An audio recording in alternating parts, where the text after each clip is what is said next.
మంచి నేపథ్యం ఉన్న వాళ్ళు, కానీ వాళ్ళ నాయకులు సరిగ్గా లేరు. వైసీపీ కనుక గెలిస్తే ఇక్కడ దాని గెలుపు వైసీపీ అభ్యర్థి గెలుపు అయితే నాకు ఆనందమే, నాకు ఇబ్బంది లేదు, మంచిది. కానీ వైసీపీ అభ్యర్థి గెలుపు మనల్ని బూతులు తిట్టిన చంద్రశేఖరరావు గారి గెలుపు, టీఆర్ఎస్ ముఖ్యమంత్రి, టీఆర్ఎస్ నాయకులు తెలంగాణ ముఖ్యమంత్రి గారి గెలుపు, ఆంధ్రులు దగాకోరులు, ఆంధ్రులు నమ్మకద్రోహులు, వాళ్ళని ఆంధ్రులను తిట్టిన వ్యక్తి అభ్యర్థి జగన్మోహన్ రెడ్డి గారు మనల్ని ఆంధ్రుల్ని పచ్చి బూతులు తిట్టిన వ్యక్తి, నాయకుల్ని పాలకుల్ని ఆంధ్ర పాలకులు తిడితే కానీ ఆంధ్రుల్ని అగౌరవపరిచి ఆంధ్రుల ఆటగౌరవం దెబ్బతీసి కేసీఆర్ గారు అడ్డగోలుగా మనం తిడతా ఉంటే ఏనాడు జగన్మోహన్ రెడ్డి గారు ఒక్క మాట మాట్లాడలేదు. అదే కేసీఆర్ గారిని ఆయనంటే నాకు గౌరవం ఉంది, ఉద్యమాన్ని నడిపిన వ్యక్తి, కానీ ఆంధ్ర పాలిటిక్స్ లోకి వచ్చి అంటే తెలంగాణలో ఆంధ్ర పాలకులు రాకూడదు, తెలంగాణలో ఆంధ్ర పార్టీలు ఉండకూడదు, కానీ దొడ్డిదారున తెలంగాణ నాయకులు వచ్చి కేసీఆర్కి వచ్చి మాట్లాడటం మాకు సమ్మతం, ఎంత మాత్రం సమ్మతనీయం కాదు. మీకు సమ్మతమా మీరు ఆలోచించుకోండి. వైసీపీ నాయకులు జగన్మోహన్ రెడ్డి 2014లో వరంగల్కి వెళ్తే తెలంగాణ నాయకులు వాళ్ళని తండ్రి ఎందుకంటే ఫ్యాక్షనిస్టులు వద్దు, మీ పులివెందుల టైపు రాజకీయాలు మా తెలంగాణలో వద్దని పంపించారు. మరి అలాంటి వ్యక్తిని ఏం చేయాలి? పెద్దలు కేసీఆర్ గారు తటస్థంగా ఉండాలి. మీరు తటస్థంగా ఉండండి. చంద్రబాబు నాయుడు గారికి వ్యతిరేకమైతే సంతోషమే, ఆయనకి మేము వ్యతిరేకమే. మీ చంద్రబాబు గారు అంటే మాకు నచ్చదు. ఆయన అవినీతిమైన పాలన, ఆయన అభ్యర్థుల అవినీతి పాలన, ఆయన నియోజకవర్గానికి రిప్రజెంట్ చేస్తున్న ఎమ్మెల్యే అవినీతి పాలన మమ్మల్ని చాలా బాధపెట్టింది. ఆయన పునర్వసనం తెలుగుదేశం 2014లో, కానీ వాళ్ళు సరైన న్యాయం చేయలేకపోయారు.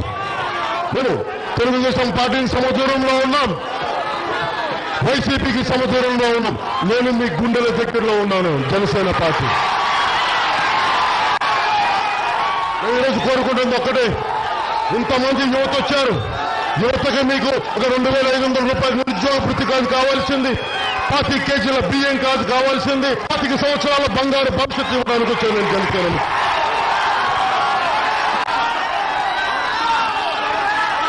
అలాగే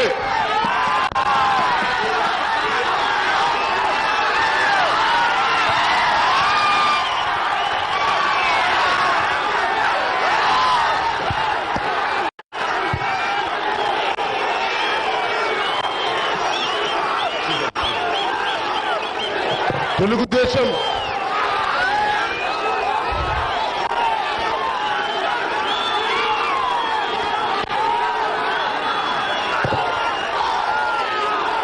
వైసీపీ నాయకుల గెలుపు జగన్మోహన్ రెడ్డి గారి గెలుపని నేను అర్థం చేసుకోగలను. కానీ అది మనల్ని తిట్టిన కల్వకుంట్ల చంద్రశేఖరరావు గారి గెలుపు, ఆంధ్రులను తిట్టిన చంద్రశేఖరరావు గారి గెలుపు, వైసీపీ గెలుపు. మన మైలవరం నియోజకవర్గంలో మనల్ని అడ్డగోలుగా తిట్టి మనల్ని తరిమి తగలేసిన చంద్రశేఖరరావు గారు ఈ రోజున వైసీపీ ద్వారా మన మైలవరంలోకి అడుగు పెడతా ఉంటే మనకి జగన్మోహన్ రెడ్డి గారి తల మీదకి ఎత్తున్నారు. నిజంగా జగన్మోహన్ రెడ్డి గారికి ధైర్యం ఉంటే స్వతంత్రంగా పోటీ చేయాలి. ముక్కోణపు పోటీ ఇది, త్రికోణపు పోటీ ఇది. ముగ్గురం కొట్టుకుందాం, ఎవరైతే అత్యధికంగా సీట్లు వస్తాయో వాళ్ళని ప్రభుత్వాలను ఏర్పాటు చేద్దాం.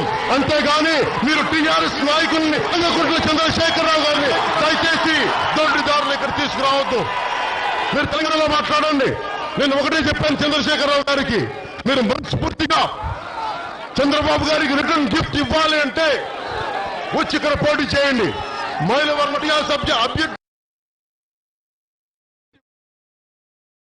మీరు వైసీపీకి సపోర్ట్ చేస్తూ మీరు దొడ్డిదారిని వస్తే మటుకు ఇది మాకెంత మాత్రం సమర్థనీయం కాదు. అలాగే మీకు తెలంగాణకి చంద్రబాబు వచ్చినప్పుడు నేను ఒక్క మాట మాట్లాడలేదు టీఆర్ఎస్ కి అగేన్స్ట్ గా, గుర్తుపెట్టుకోండి. ఎందుకంటే కొత్తగా వచ్చిన రాష్ట్రాన్ని నేను తటస్థంగా ఉండిపోయాను.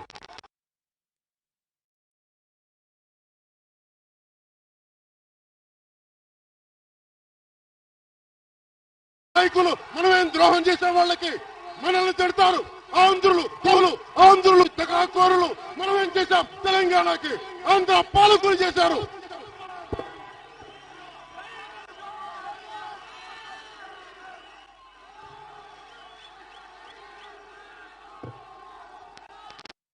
విద్య, వైద్యం, మంచి పాలన రావాలంటే జనసేనను ఎన్నుకోండి. మన హాస్పిటల్స్ బాగుపడాలంటే జనసేనను ఎన్నుకోండి. మన బిడ్డలకి బంగారు భవిష్యత్తు కావాలంటే జనసేనను ఎన్నుకోండి. నేను ఒకటే మాట్లాడుతున్నాను. నాకు ఒక అసెంబ్లీ అభ్యర్థి లేకుండా, ఒక్క కౌన్సిలర్ లేకుండా, ఒక్క పార్లమెంట్ మెంబర్ లేకుండా ఇంత దూరం వచ్చాను. జనసేన ప్రారంభించినప్పుడు నీకెవరుంటారు అభ్యర్థులు? నీ వెన్నంటే ఎవరు వస్తారంటే, ఈ రోజున పవన్ కళ్యాణ్ ఒక్కడే అడుగు మొదలు పెట్టాడు. కోట్ల మంది జన సైనికులు ఉన్నారు. మన హాస్పిటల్స్ బాగుపడాలంటే నాయకుల్ని పెడుతున్నాం.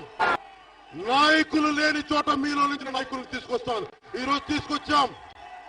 160 అసెంబ్లీ స్థానాలకు ఇప్పటికీ మొత్తం అభ్యర్థులు నిలబెడుతున్నాం.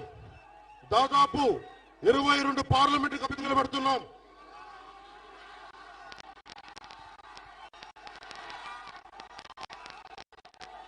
నేను తక్కువ మాట్లాడి ఎక్కువ చేసే వ్యక్తిని.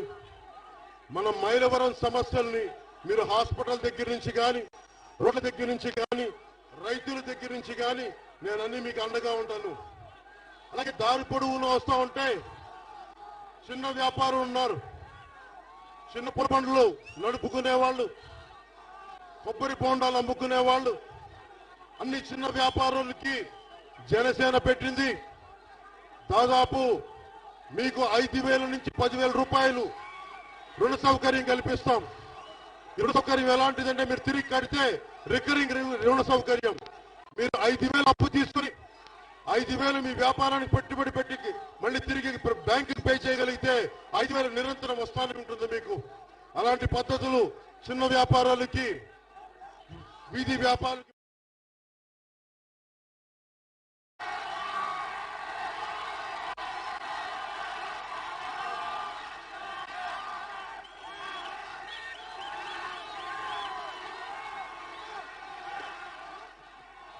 ఒక్కోసారి ప్రేమ హానికరం అంటే హానికరమేమో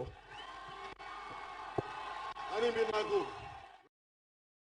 తోటి ఇంత ఆదరాభిమానాలతోటి